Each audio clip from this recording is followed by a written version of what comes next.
మీ లైఫ్లో మీకు బాగా గుర్తుండిపోయిన incident, so many struggles, hard work ఇలా చేసి మీరు ఒక పొజిషన్కి వచ్చారు. సో మీ లైఫ్లో బాగా గుర్తుండిపోయిన ఇన్సిడెంట్, అది మీ లైఫ్ని టర్న్ చేసింది అని మీరు ఫీల్ అయ్యేది ఏంటి?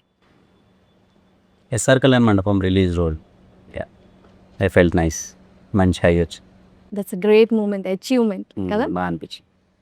యా, మీకు? I think probably the day I got Chennai Love Story. అంటే I felt very special. I felt very special that day. అంటే నేను ఎప్పుడు కూడా నా కెరియర్లో అలాంటి క్విక్ డెసిషన్ ఎప్పుడు తీసుకోలేదు. తర్వాత తీసుకుంటానో లేదో కూడా నాకు తెలియదు.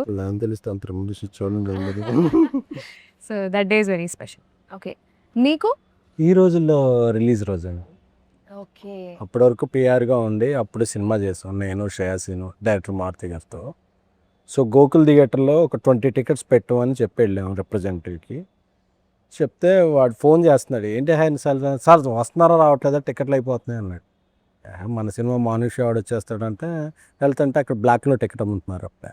సో షాక్ అయ్యాం, అంటే మా సినిమాకి మార్నింగ్ షోకి జనం వచ్చి అది ఫుల్ అవుతుంది. సో అక్కడ నుంచి లైఫ్ టర్న్ తీసుకో. అలాగే ఏదన్నా జిగితారా మూమెంట్ వచ్చిందా ఈ సినిమాలో, మీరు ఏదైనా సీన్ షూట్ చేస్తున్నప్పుడు? జిగితార లీడ్ సీన్ ఒకటి ఉంటుంది, టెంపుల్ సీక్వెన్స్, ఆ మూమెంట్ అలానే ఉంటుంది. మీకు? సేమ్ థింగ్ అండి, నాకు కూడా వెరీ బ్యూటిఫుల్ సీన్.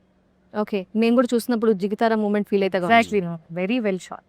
మీకు? ఈ ఇంటర్వ్యూ జరుగుతున్నప్పుడు నాకు అసలు చాలా సార్లు వచ్చింది దిగుతారా మూమెంట్. ఏంట్రా ఇవి అనుకున్నారు మనసులో, పైకేమో ఇంకోటి చెప్తున్నారు. మీరు చాలా క్లవర్ తెలుసా, కనిపెట్టేశారు.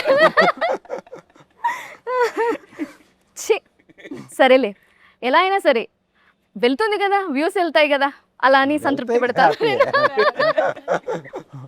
క్షమించండి గైస్. అలాగే మీ లైఫ్లో మీరు ఎక్స్పెక్ట్ చేస్తున్న ఇది జరిగితే బాగుండు అనే జిగితారా మూమెంట్ ఏంటి? చూసారా, కాంప్లికేటెడ్ క్వశ్చన్, మీరు చెప్పండి. July 24 Chennai love story block buster. Expect చేస్తున్న జిగితారా మూమెంట్? మా అందరికి అదే అండి, రైట్ నో అదే స్పేస్లో ఉన్నాం, అదే.